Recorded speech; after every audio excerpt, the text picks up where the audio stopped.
સમાચારોમાં આગળ વધીશું। સુરતની શિયાળાની આગવી ઓળખ સમાન પોંક અને પોંક વડાની મજા માણતા સુરતીઓ માટે મહત્વના સમાચાર સામે આવ્યા।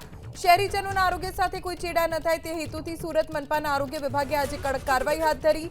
મનપાની ટીમે શહેરના કુલ 10 જાણીતા પોંક વેચાણ કેન્દ્રો પર દરોડા પાડ્યા।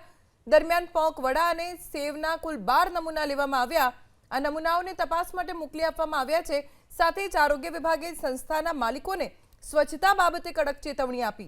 ફૂડ સેફ્ટી એક્ટ મુજબ દરેક કેન્દ્ર પર ખોરાકને યોગ્ય અને હાઇજેનિક સ્થિતિમાં રાખવો, શુદ્ધ, સાત્વિક અને તાજો ખોરાક પીરસવો તથા કામદારોએ ફરજિયાત ગ્લવ્સ, કેપ, એપ્રન પહેરીને જ કામ કરવું તેવી સૂચના આપી। પોંક અને પોંક વડાની મજા માણતા સુરતીઓ માટે મહત્વના સમાચાર સામે આવ્યા।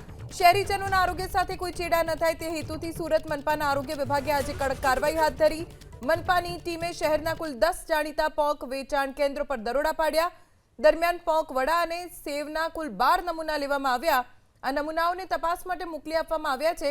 સાથે જ આરોગ્ય વિભાગે સંસ્થાના માલિકોને સ્વચ્છતા બાબતે કડક ચેતવણી આપી।